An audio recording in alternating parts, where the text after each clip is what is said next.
Toronto ਦੀ ਵੁੱਡਬਾਈਨ beach ਤੇ ਹਿੰਸਕ ਘਟਨਾਵਾਂ ਦੇ ਮਾਮਲੇ 'ਚ ਪੁਲਿਸ ਨੇ 19 ਗ੍ਰਿਫਤਾਰੀਆਂ ਕੀਤੀਆਂ, ਜਿਨ੍ਹਾਂ 'ਚ 10 ਨਾਬਾਲਗ ਵੀ ਸ਼ਾਮਲ ਨੇ। ਸਾਰੇ ਮੁਲਜ਼ਮਾਂ ਤੇ ਜਨਤਕ ਥਾਵਾਂ ਤੇ ਪਰੇਸ਼ਾਨੀ ਪੈਦਾ ਕਰਨਾ, ਅਫਸਰਾਂ ਤੇ ਹਥਿਆਰ ਨਾਲ ਹਮਲਾ ਕਰਨਾ ਅਤੇ ਲੁੱਟ ਦੇ ਮਾਮਲੇ ਦਰਜ ਕੀਤੇ ਗਏ ਨੇ। ਗ੍ਰਿਫਤਾਰ ਕੀਤੇ ਗਏ ਮੁਲਜ਼ਮਾਂ ਵਿੱਚੋਂ 2 ਨੂੰ ਅਦਾਲਤ ਵਿੱਚ ਪੇਸ਼ ਕੀਤਾ ਗਿਆ ਅਤੇ ਬਾਕੀ ਦੇ ਮੁਲਜ਼ਮਾਂ ਨੂੰ 11, 12 ਜਾਂ 13 ਜੁਲਾਈ ਨੂੰ ਅਦਾਲਤ 'ਚ ਪੇਸ਼ ਕੀਤਾ ਜਾਵੇਗਾ। ਪੁਲਿਸ ਚੀਫ ਨੇ ਕਿਹਾ ਕਿ ਇਸ ਘਟਨਾ ਤੋਂ ਬਾਅਦ ਅੱਜ ਪਾਰਕ ਵਿੱਚ ਹੋਣ ਵਾਲੇ ਆਤਿਸ਼ਬਾਜ਼ੀ ਦੇ ਜਸ਼ਨ ਲਈ ਪੁਲਿਸ ਨੂੰ ਤਾਇਨਾਤ ਕੀਤਾ ਜਾਵੇਗਾ ਤਾਂ ਜੋ ਇਸ ਤਰ੍ਹਾਂ ਦੀ ਕੋਈ ਘਟਨਾ ਨਾ ਵਾਪਰੇ। ਜ਼ਿਕਰਯੋਗ ਹੈ ਕਿ ਵੁੱਡਬਾਈਨ ਬੀਚ ਤੇ ਹੋਏ ਹਮਲਿਆਂ 'ਚ 7 ਪੁਲਿਸ ਅਧਿਕਾਰੀ ਜ਼ਖਮੀ ਹੋਏ ਸੀ, ਜਿਸ 'ਚ 2 ਲੋਕਾਂ ਨੂੰ ਗੋਲੀ ਮਾਰੀ ਗਈ, ਇੱਕ ਵਿਅਕਤੀ ਤੇ ਚਾਕੂ ਨਾਲ ਹਮਲਾ ਕੀਤਾ ਗਿਆ ਸੀ, 2 ਹੋਰਾਂ ਨੂੰ ਬੰਦੂਕ ਦੀ ਨੋਕ ਤੇ ਲੁੱਟਿਆ ਗਿਆ ਅਤੇ ਐਤਵਾਰ ਸ਼ਾਮ ਤੱਕ ਪਟਾਕੇ ਚਲਾਏ ਗਏ ਸੀ। ਇਸ ਦੌਰਾਨ ਸੋਸ਼ਲ ਮੀਡੀਆ ਤੇ ਪੋਸਟ ਕੀਤੀ ਗਈ ਇੱਕ ਵੀਡੀਓ ਵੀ ਸਾਹਮਣੇ ਆਈ ਸੀ, ਜਿਸ 'ਚ ਲੋਕਾਂ ਦੇ ਸਮੂਹ ਇੱਕ ਦੂਜੇ ਤੇ ਰੋਮਨ ਕੈਂਡਲਸ ਨਾਲ ਹਮਲਾ ਕਰਦੇ ਵਿਖਾਈ ਦਿੱਤੇ ਅਤੇ ਹੱਥੋਂ-ਪਾਈ ਵੀ ਹੋਏ ਸੀ। ਕਿਊਬਿਕ ਦੀ ਨਗਰਪਾਲਿਕਾ ਸੈਂਟਰਡੇਲ 'ਚ ਕੁਝ ਵਸਨੀਕਾਂ ਨੂੰ ਕਈ ਹਫ਼ਤਿਆਂ ਤੱਕ ਜਨਰੇਟਰਾਂ ਤੇ ਜਾਂ ਬਿਨਾਂ ਬਿਜਲੀ ਦੇ ਰਹਿਣ ਲਈ ਤਿਆਰ ਹੋਣਾ ਪਵੇਗਾ। ਦਰਅਸਲ ਇਸ ਵੀਕਐਂਡ ਤੇ ਆਏ ਭਿਆਨਕ ਤੂਫਾਨ ਤੋਂ ਬਾਅਦ ਕਈ ਥਾਵਾਂ ਤੇ ਬਿਜਲੀ ਸਪਲਾਈ ਬਿਲਕੁਲ ਠੱਪ ਹੋ ਚੁੱਕੀ ਹੈ, ਜਿਸ ਦੇ ਚੱਲਦੇ ਪਾਵਰ ਲਾਈਨਾਂ ਨੂੰ ਠੀਕ ਕਰਨ 'ਚ ਸਮਾਂ ਲੱਗ ਰਿਹਾ ਹੈ। ਉੱਥੋਂ ਦੇ ਇੱਕ ਸਥਾਨਕ ਵਿਅਕਤੀ ਨੇ ਬਿਆਨ ਦਿੱਤਾ ਕਿ ਤੂਫਾਨ ਕਰਕੇ ਬਿਜਲੀ ਦੀਆਂ ਤਾਰਾਂ ਟੁੱਟ ਗਈਆਂ ਨੇ, ਜੋ ਪੂਰੇ ਬਲਾਕ ਦੇ ਵਿੱਚ ਬਿਜਲੀ ਸਪਲਾਈ ਕਰਦੀਆਂ ਨੇ ਅਤੇ ਇਸ ਦੀ ਮੁਰੰਮਤ ਹੋਣ ਵਿੱਚ ਕਈ ਹਫ਼ਤੇ ਲੱਗ ਸਕਦੇ ਨੇ। ਹਾਈਡਰੋਕਿਊਬਿਕ ਅਮਲੇ ਸੂਬੇ ਦੇ 2 ਸਭ ਤੋਂ ਵੱਧ ਪ੍ਰਭਾਵਿਤ ਖੇਤਰਾਂ ਲੋਰੈਂਟੀਅਨ ਅਤੇ ਲੈਨੋਡੀਅਰ ਵਿੱਚ ਓਵਰਟਾਈਮ ਕੰਮ ਕਰ ਰਹੇ ਹਨ, ਪਰ ਉਪਯੋਗਤਾ ਕੰਪਨੀ ਦਾ ਕਹਿਣਾ ਹੈ ਕਿ ਜ਼ਿਆਦਾਤਰ ਪਾਵਰ ਲਾਈਨਾਂ ਦੀ ਮੁਰੰਮਤ ਜਲਦੀ ਕੀਤੀ ਜਾ ਸਕਦੀ ਹੈ, ਜਦੋਂ ਕਿ ਕੁਝ ਨੁਕਸਾਨ ਐਦਾਂ ਦੇ ਹੋਏ ਨੇ ਜੋ ਛੇਤੀ ਠੀਕ ਨਹੀਂ ਕੀਤੇ ਜਾ ਸਕਦੇ। ਹਾਈਡਰੋਕਿਊਬਿਕ ਦੇ ਬੁਲਾਰੇ ਕੈਰੋਲਿਨ ਡੋਸ ਰੋਜ਼ੀਅਰਸ ਨੇ ਕਿਹਾ ਕਿ ਬਲੇਨਵਿਲੇ ਵਿੱਚ ਇੱਕ ਦਿਨ ਦੇ ਅੰਦਰ 80% ਪਾਵਰ ਆਊਟੇਜ ਨੂੰ ਠੀਕ ਕੀਤਾ ਜਾ ਸਕਦਾ ਹੈ ਅਤੇ ਬਾਕੀਆਂ ਨੂੰ ਅਜੇ ਉਡੀਕ ਕਰਨੀ ਪਵੇਗੀ। ਹੈਲਥ ਕੈਨੇਡਾ ਵੱਲੋਂ ਸੂਰਜਮੁਖੀ ਦੇ ਤੇਲ ਦੀ ਕਮੀ ਦੀ ਨਿਗਰਾਨੀ ਕੀਤੀ ਜਾ ਰਹੀ ਹੈ। ਹੈਲਥ ਕੈਨੇਡਾ ਦਾ ਕਹਿਣਾ ਹੈ ਕਿ ਉਹ ਇਸ ਸੰਭਾਵਨਾ ਲਈ ਤਿਆਰੀ ਕਰ ਰਿਹਾ ਹੈ ਕਿ ਸੂਰਜਮੁਖੀ ਦੇ ਤੇਲ ਦੀ ਕਮੀ ਕੈਨੇਡਾ ਵਿੱਚ ਬੇਬੀ ਫਾਰਮੂਲਾ ਦੀ ਸਪਲਾਈ ਨੂੰ ਹੋਰ ਦਬਾਅ ਦੇ ਸਕਦੀ ਹੈ। ਫੈਡਰਲ ਏਜੰਸੀ ਦਾ ਕਹਿਣਾ ਹੈ ਕਿ ਉਹ ਨਿਰਮਾਤਾਵਾਂ ਦੇ ਨਾਲ ਮਿਲ ਕੇ ਕੰਮ ਕਰ ਰਹੀ ਹੈ, ਜੋ ਕਿ ਫਾਰਮੂਲਾ ਤਿਆਰ ਕਰਨ ਲਈ ਮੁੱਖ ਸਮੱਗਰੀ ਵਜੋਂ ਸੂਰਜਮੁਖੀ ਦੇ ਤੇਲ ਤੇ ਨਿਰਭਰ ਕਰਦੇ ਹਨ ਅਤੇ ਜੋ ਅਜੇ ਵੀ ਕੈਨੇਡੀਅਨ ਮਿਆਰਾਂ ਨੂੰ ਪੂਰਾ ਕਰਦਾ ਹੈ। ਇਸ ਪ੍ਰੋਸੈਸ ਵਿੱਚ ਕਿਸੇ ਵੀ ਸਮੱਗਰੀ ਦੇ ਬਦਲਦੇ ਮੁਲਾਂਕਣ ਨੂੰ ਤੇਜ਼ ਕਰਨ ਦੀਆਂ ਕੋਸ਼ਿਸ਼ਾਂ ਸ਼ਾਮਲ ਨੇ, ਜਿਸ 'ਚ ਇਹ ਵੀ ਨੋਟ ਕੀਤਾ ਜਾ ਰਿਹਾ ਹੈ ਕਿ ਇੱਕ ਸਵਿਚ ਨੂੰ ਇੱਕ ਵੱਡਾ ਬਦਲਾਅ ਮੰਨਿਆ ਜਾਂਦਾ ਹੈ ਅਤੇ ਇਸ ਨੂੰ ਪ੍ਰੀ ਮਾਰਕੀਟ ਅਸੈਸਮੈਂਟ ਤੋਂ ਲੰਘਣਾ ਪੈਂਦਾ ਹੈ। ਯੂਕਰੇਨ ਅਤੇ ਰੂਸ ਮਿਲ ਕੇ ਅੱਧੀ ਦੁਨੀਆ ਦੇ ਸੂਰਜਮੁਖੀ ਤੇਲ ਦਾ ਨਿਰਯਾਤ ਕਰਦੇ ਹਨ, ਪਰ ਚੱਲ ਰਹੇ ਯੁੱਧ ਕਰਕੇ ਰੂਸੀ ਹਮਲਾਵਰਾਂ ਤੇ ਦੋਸ਼ ਲੱਗੇ ਨੇ ਕਿ ਉਹ ਯੂਕਰੇਨ ਦੀਆਂ ਬੰਦਰਗਾਹਾਂ ਨੂੰ ਅਤੇ ਭੋਜਨ ਪਦਾਰਥਾਂ ਨੂੰ ਬਾਹਰ ਜਾਣ ਤੋਂ ਰੋਕ ਰਹੇ ਨੇ। ਇਸ ਦੌਰਾਨ ਹੈਲਥ ਕੈਨੇਡਾ ਦਾ ਕਹਿਣਾ ਹੈ ਕਿ ਉਹ ਇੱਕ ਅਸਥਾਈ ਯੋਜਨਾ ਨੂੰ ਵਧਾਏਗਾ ਤਾਂ ਜੋ ਯੂਰਪ ਅਤੇ ਸੰਯੁਕਤ ਰਾਜ ਤੋਂ ਹੋਰ ਬੇਬੀ ਫਾਰਮੂਲਾ ਇੰਪੋਰਟ ਕਰਨ ਲਈ ਘਰੇਲੂ ਸਪਲਾਈ ਨੂੰ ਮਜ਼ਬੂਤ ਕੀਤਾ ਜਾ ਸਕੇ।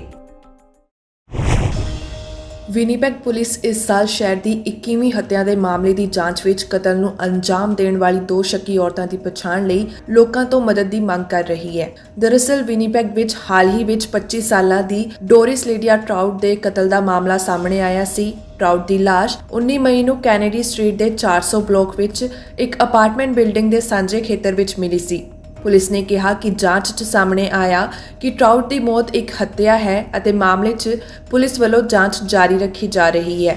ਟਰਾਊਟ ਦੀ ਮੌਤ ਇਸ ਸਾਲ ਸ਼ਹਿਰ ਵਿੱਚ 21ਵੀਂ ਹੱਤਿਆ ਦਾ ਮਾਮਲਾ ਹੈ। ਮਾਮਲੇ 'ਚ ਪੁਲਿਸ ਨੇ 2 ਔਰਤਾਂ ਦੀਆਂ ਫੋਟੋਆਂ ਜਾਰੀ ਕੀਤੀਆਂ ਨੇ, ਜਿਨ੍ਹਾਂ ਨੂੰ ਕਤਲ ਦਾ ਦੋਸ਼ੀ ਮੰਨਿਆ ਜਾ ਰਿਹਾ ਹੈ। ਅਧਿਕਾਰੀਆਂ ਨੇ ਕਿਹਾ ਕਿ ਜੇਕਰ ਕਿਸੇ ਕੋਲ ਵੀ ਘਟਨਾ ਤੋਂ ਪਹਿਲਾਂ ਅਤੇ ਬਾਅਦ ਵਿੱਚ ਇਹਨਾਂ ਔਰਤਾਂ ਦੀ ਯਾਤਰਾ ਬਾਰੇ ਕੋਈ ਵੀ ਜਾਣਕਾਰੀ ਹੈ ਜੋ ਜਾਂਚ ਲਈ ਮਦਦਗਾਰ ਹੋਵੇਗੀ ਤਾਂ ਉਹ ਪੁਲਿਸ ਨਾਲ ਜ਼ਰੂਰ ਸੰਪਰਕ ਕਰਨ। ਪ੍ਰਧਾਨ ਮੰਤਰੀ ਜਸਟਿਨ ਟਰੂਡੋ ਅੱਜ ਸਵੇਰੇ ਵੈਨਕੂਵਰ ਦੇ ਵਿੱਚ ਪਹੁੰਚੇ, ਜਿੱਥੇ ਕਿ ਉਹਨਾਂ ਨੇ ਘਰਾਂ ਦੇ ਵਾਸਤੇ ਐਲਾਨ ਕੀਤਾ, ਜਿਨ੍ਹਾਂ ਕਿਹਾ ਕਿ ਉਹ ਜਾਣਦੇ ਨੇ ਕਿ ਕੈਨੇਡਾ ਦੇ ਵੱਖੋ ਵੱਖਰੇ ਹਿੱਸਿਆਂ ਵਿੱਚ ਇਸ ਸਮੇਂ ਆਮ ਲੋਕਾਂ ਲਈ ਘਰ ਖਰੀਦਣਾ ਇੱਕ ਵੱਡੀ ਚੁਣੌਤੀ ਹੈ, ਜਿਸ ਨੂੰ ਲੈ ਕੇ ਲਿਬਰਲ ਸਰਕਾਰ ਦੇ ਵੱਲੋਂ 3 ਵੱਡੇ ਕਦਮ ਚੁੱਕਣ ਦਾ ਐਲਾਨ ਪਹਿਲਾਂ ਤੋਂ ਕੀਤਾ ਜਾ ਚੁੱਕਿਆ ਹੈ, ਜਿਸ ਦਾ ਜ਼ਿਕਰ ਪ੍ਰਧਾਨ ਮੰਤਰੀ ਜਸਟਿਨ ਟਰੂਡੋ ਨੇ ਕੀਤਾ, ਜਿਸ ਦੇ ਵਿੱਚ ਉਹਨਾਂ ਨੇ ਕਿਹਾ ਕਿ ਪਹਿਲਾ ਹੈ ਕਿ ਡਾਊਨ ਪੇਮੈਂਟ ਦੇ ਲਈ ਸੇਵਿੰਗ ਵਾਸਤੇ ਅਕਾਊਂਟ, ਜਿਸ ਦੇ ਵਿੱਚ ਜੋ ਘਰ ਲੈਣ ਦੇ ਵਾਸਤੇ ਕੋਸ਼ਿਸ਼ਾਂ ਕਰ ਰਹੇ ਨੇ ਉਹਨਾਂ ਨੂੰ ਟੈਕਸ ਫ੍ਰੀ ਇੱਕ ਸੇਵਿੰਗ ਅਕਾਊਂਟ ਮਿਲ ਸਕੇ, ਜਿਸ ਦੇ ਵਿੱਚ $40,000 ਤੱਕ ਉਹ ਇਕੱਠਾ ਕਰ ਸਕਦੇ ਨੇ ਤੇ ਇਸ ਦੇ ਨਾਲ ਹੀ ਘਰਾਂ ਦੀ ਸਪਲਾਈ ਦੇ ਵਿੱਚ ਵਾਧਾ ਕੀਤੇ ਜਾਣ ਦਾ ਵੀ ਵਾਅਦਾ ਕੀਤਾ ਗਿਆ ਕਿ ਸ਼ਹਿਰਾਂ ਦੇ ਵਾਸਤੇ $4 ਬਿਲੀਅਨ ਤੱਕ ਦਾ ਨਿਵੇਸ਼ ਕੀਤਾ ਜਾ ਰਿਹਾ ਹੈ। ਜਿਵੇਂ ਕਿ ਵੱਡੀ ਗਿਣਤੀ ਪ੍ਰਵਾਸੀ ਵੀ ਕੈਨੇਡਾ ਵਿੱਚ ਆ ਰਹੇ ਨੇ ਤੇ ਜਿਨ੍ਹਾਂ ਨੂੰ ਰਹਿਣ ਦੇ ਵਾਸਤੇ ਘਰਾਂ ਦੀ ਵੀ ਲੋੜ ਹੈ, ਜਿਸ ਕਰਕੇ ਜੋ ਨਵੇਂ ਘਰ ਬਣਾਉਣ ਦੇ ਵਾਸਤੇ ਸਰਕਾਰ ਦੇ ਵੱਲੋਂ ਕਦਮ ਚੁੱਕੇ ਜਾਂਦੇ ਨੇ ਉਸ ਦੀ ਗਿਣਤੀ ਨੂੰ ਦੁੱਗਣਾ ਵੀ ਕੀਤਾ ਜਾ ਰਿਹਾ ਹੈ। ਤੇ ਇਸ ਦੇ ਨਾਲ ਹੀ ਪ੍ਰਧਾਨ ਮੰਤਰੀ ਨੇ ਕਿਹਾ ਕਿ ਦੁਨੀਆ ਭਰ ਤੋਂ ਲੋਕਾਂ ਦਾ ਸਵਾਗਤ ਕੈਨੇਡਾ ਵਿੱਚ ਕਰਨਾ ਜਾਰੀ ਹੈ ਤੇ ਜੋ ਉਹ ਕੈਨੇਡਾ ਵਿੱਚ ਆਉਂਦੇ ਨੇ ਉਹਨਾਂ ਨੂੰ ਰਹਿਣ ਦੇ ਵਾਸਤੇ ਘਰਾਂ ਦੀ ਵੀ ਲੋੜ ਹੈ ਤੇ ਇਸੇ ਸੰਬੰਧੀ ਕਦਮ ਚੁੱਕੇ ਜਾ ਰਹੇ ਨੇ। ਖਾਸ ਤੌਰ ਦੇ ਉੱਤੇ ਜੋ ਤੀਜੇ ਕਦਮ ਦੇ ਬਾਰੇ ਐਲਾਨ ਕੀਤਾ ਗਿਆ ਉਸ ਦੇ ਵਿੱਚ ਜੋ ਕਿ ਪਹਿਲਾਂ ਵੀ ਜਾਣਕਾਰੀ ਦਿੱਤੀ ਜਾ ਚੁੱਕੀ ਹੈ, ਪ੍ਰਧਾਨ ਮੰਤਰੀ ਨੇ ਕਿਹਾ ਕਿ ਉਸ ਦੇ ਉੱਤੇ ਕੰਮ ਕਰ ਰਹੇ ਨੇ ਕਿ ਜਿਵੇਂ ਬਲਾਈਂਡ ਬੀਡਿੰਗ ਹੁੰਦੀ ਹੈ ਇਸ ਨੂੰ ਬੰਦ ਕੀਤਾ ਜਾਵੇ ਤੇ ਇਸ ਦੇ ਨਾਲ ਹੀ ਜੋ 2 ਸਾਲ ਵਾਸਤੇ ਬਾਹਰਲੇ ਮੁਲਕਾਂ ਤੋਂ ਕੈਨੇਡਾ ਵਿੱਚ ਘਰ ਖਰੀਦਣ ਵਾਲਿਆਂ ਉੱਤੇ ਬੈਨ ਲਗਾਉਣ ਦੀ ਗੱਲ ਹੋਈ ਉਸ ਦੇ ਉੱਤੇ ਅੱਗੇ ਕਦਮ ਚੁੱਕੇ ਜਾਣਗੇ ਕਿਉਂਕਿ ਇਹ ਹਜੇ ਲਾਗੂ ਨਹੀਂ ਹੋਇਆ। ਇਸ ਦੇ ਉੱਤੇ ਕੰਮ ਕੀਤਾ ਜਾ ਰਿਹਾ ਹੈ ਤੇ ਇਸ ਦੇ ਨਾਲ ਹੀ ਹਾਊਸਿੰਗ ਮਾਰਕੀਟ ਵਿੱਚ ਇਮਾਨਦਾਰੀ ਨਾਲ ਕੰਮ ਹੋਵੇ ਕਿ ਇਸ ਦੇ ਵਿੱਚ ਕੋਈ ਵੀ ਧੋਖਾਧੜੀ ਨਾ ਕੀਤੀ ਜਾਵੇ, ਜਿਸ ਦੇ ਉੱਤੇ ਕੰਮ ਕੀਤਾ ਜਾ ਰਿਹਾ ਹੈ ਤੇ ਇਸ ਦਾ ਪ੍ਰਧਾਨ ਮੰਤਰੀ ਜਸਟਿਨ ਟਰੂਡੋ ਨੇ ਜ਼ਿਕਰ ਕੀਤਾ। ਟੈਕਸਾਸ ਦੇ ਸਕੂਲ ਵਿੱਚ ਜੋ ਗੋਲੀਆਂ ਚੱਲੀਆਂ ਉਸ ਵਿੱਚ ਇਹ ਸਾਹਮਣੇ ਆਇਆ ਕਿ ਜਿਨ੍ਹਾਂ ਬੱਚਿਆਂ ਦੇ ਉੱਤੇ ਗੋਲੀਆਂ ਚਲਾਈਆਂ ਗਈਆਂ ਨੇ ਉਹ ਦੂਜੀ, ਤੀਜੀ ਤੇ ਚੌਥੀ ਜਮਾਤ ਦੇ ਵਿਦਿਆਰਥੀ ਸਨ, ਜਿਨ੍ਹਾਂ ਦੀ ਉਮਰ 7 ਤੋਂ 10 ਸਾਲ ਦੇ ਦਰਮਿਆਨ ਸੀ ਤੇ ਮਰਨ ਵਾਲਿਆਂ ਦੀ ਗਿਣਤੀ ਪਹਿਲਾਂ ਨਾਲੋਂ ਵੱਧ ਚੁੱਕੀ ਹੈ। 18 ਬੱਚੇ ਤੇ 3 ਬਾਲਗ ਜਿਨ੍ਹਾਂ ਦੀ ਇਸ ਦੌਰਾਨ ਮੌਤ ਹੋਈ ਹੈ, ਜਿਸ ਦੇ ਬਾਰੇ ਦੱਸਿਆ ਗਿਆ ਹੈ ਕਿ ਜੋ 18 ਸਾਲ ਦਾ ਨੌਜਵਾਨ ਜਿਸ ਦੀ ਪਛਾਣ ਸੈਲਵਾਡੋਰ ਰੈਮੋਸ ਦੇ ਵਜੋਂ ਹੋਈ ਹੈ ਉਸ ਨੂੰ ਪੁਲਿਸ ਦੀ ਗੋਲੀ ਲੱਗੀ ਤੇ ਉਸਨੇ ਵੀ ਦਮ ਤੋੜ ਦਿੱਤਾ। ਪਰ ਇਸ ਤਰ੍ਹਾਂ ਜੋ ਉਸਨੇ ਗੋਲੀਆਂ ਚਲਾਈਆਂ ਛੋਟੇ ਬੱਚਿਆਂ ਦੀਆਂ ਜਾਨਾਂ ਲਈਆਂ, ਉਸ ਤੋਂ ਬਾਅਦ ਸਿਰਫ ਅਮਰੀਕਾ ਹੀ ਨਹੀਂ ਸਗੋਂ ਦੁਨੀਆ ਭਰ ਦੇ ਵਿੱਚ ਇਸ ਦੇ ਉੱਤੇ ਅਫਸੋਸ ਦਾ ਪ੍ਰਗਟਾਵਾ ਕੀਤਾ ਜਾ ਰਿਹਾ ਹੈ। ਰਾਸ਼ਟਰਪਤੀ ਜੋ ਬਾਈਡਨ ਨੇ ਕਿਹਾ ਕਿ ਬੱਚੇ ਨੂੰ ਗਵਾਉਣਾ ਰੂਹ ਦੇ ਇੱਕ ਹਿੱਸੇ ਨੂੰ ਗਵਾਉਣ ਦੇ ਬਰਾਬਰ ਹੈ। ਅੱਜ ਰਾਤ ਕਈ ਮਾਪੇ ਅਜਿਹੇ ਹੋਣਗੇ ਜੋ ਆਪਣੇ ਬੱਚਿਆਂ ਨੂੰ ਦੁਬਾਰਾ ਕਦੀ ਨਹੀਂ ਮਿਲ ਸਕਣਗੇ ਤੇ ਉਹ ਪਹਿਲਾਂ ਵਰਗੇ ਕਦੀ ਨਹੀਂ ਰਹਿਣਗੇ। ਦੇਸ਼ ਵਾਸੀਆਂ ਨੂੰ ਰਾਸ਼ਟਰਪਤੀ ਜੋ ਬਾਈਡਨ ਨੇ ਕਿਹਾ ਕਿ ਉਹਨਾਂ ਮਾਪਿਆਂ ਦੇ ਲਈ ਅਰਦਾਸ ਕੀਤੀ ਜਾਵੇ ਜਿਨ੍ਹਾਂ ਨੂੰ ਇਸ ਸਮੇਂ ਮਜ਼ਬੂਤੀ ਦੀ ਬੇਹੱਦ ਲੋੜ ਹੈ। When I became president, I would not have to do this again. Another massacre, Uvalde, Texas, an elementary school. Beautiful, innocent, 2nd, 3rd, 4th graders. And how many scores of little children who witness what happened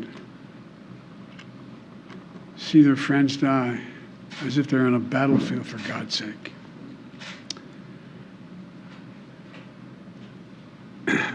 They'll live with it the rest of their lives. There's a lot we don't know yet. There's a lot we do know.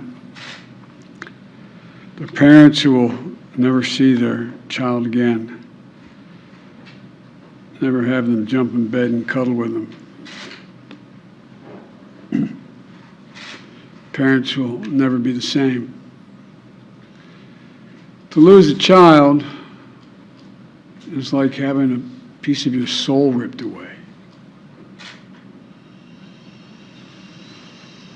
There's a hollowness in your chest. You feel like you're being sucked into it and never going to be able to get out.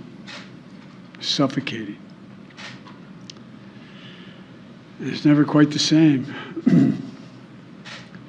It's a feeling shared by the siblings and the grandparents and the family members and the community that's left behind.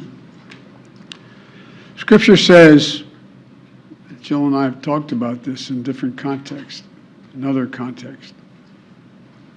The Lord is near to the brokenhearted and saves the crushed in spirit. So many crushed spirits. So tonight, I ask the nation to pray for them, give the parents and siblings the strength in the darkness they feel right now. As a nation, we have to ask, when in God's name are we going to stand up to the gun lobby? When in God's name we do what we all know in our gut needs to be done? It's been 3,448 days, 10 years since I stood up at a high school in Connecticut, a grade school in Connecticut, where another gunman massacred 26 people, including 20 first graders at Sandy Hook Elementary School. Since then, There have been over 900 incidents of gunfires reported on school grounds. Marjorie Stoneman Douglas High School in Parkland, Florida. Santa Fe High School in Texas. Oxford High School in Michigan. The list goes on, and the list grows when it includes mass shootings at places like movie theaters, houses of worship, as we saw just 10 days ago, the grocery store in Buffalo, New York. I am sick and tired of it. We have to act. And don't tell me we can't have an impact on this carnage. I spent my career as a senator and a vice president working to pass common sense gun laws. We can and won't prevent every tragedy, but we know they work and have positive impact. When we passed the assault weapons ban, mass shootings went down. When the law expired, mass shootings tripled. The idea that an 18-year-old kid can walk into a gun store and buy 2 assault weapons is just wrong. What in God's name do you need an assault weapon for except to kill someone? Deer aren't running through the forest with Kevlar vests on, for God's sake. It's just sick. And the gun manufacturers have spent 2 decades aggressively marketing assault weapons, which make them the most and largest profit. For God's sake, we have to have the courage to stand up to the industry. Here's what else I know. Most Americans support common sense laws, common sense gun laws. I just got off a trip from Asia, meeting with Asian leaders. And I learned of this while I was on the aircraft. And what struck me on that 17-hour flight, what struck me was these kinds of mass shootings rarely happen anywhere else in the world. Why? They have mental health problems. They have domestic disputes in other countries. They have people who are lost. But these kinds of mass shootings never happen with the kind of frequency they happen in America. Why? Why are we willing to live with this carnage? Why do we keep letting this happen? Where in God's name is our backbone to have the courage to deal with it and stand up to the lobbies? It's time to turn this pain into action for every parent, for every citizen in this country. We have to make it clear to every elected official in this country. It's time to act. It's time for those who obstruct or delay or block the common sense gun laws. We need to let you know that we will not forget. We can do so much more. We have to do more.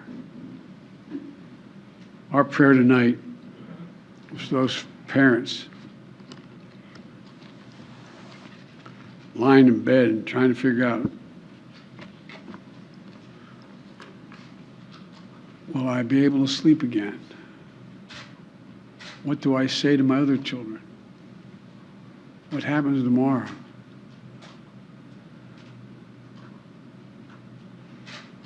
May God bless the loss of innocent life on this sad day. And may the Lord be near the brokenhearted and save those crushed in spirit, because they're going to need a lot of help, a lot of our prayers. God love you. Sir, last time did you text us? Will you go to Texas? Sir, will you go to Texas?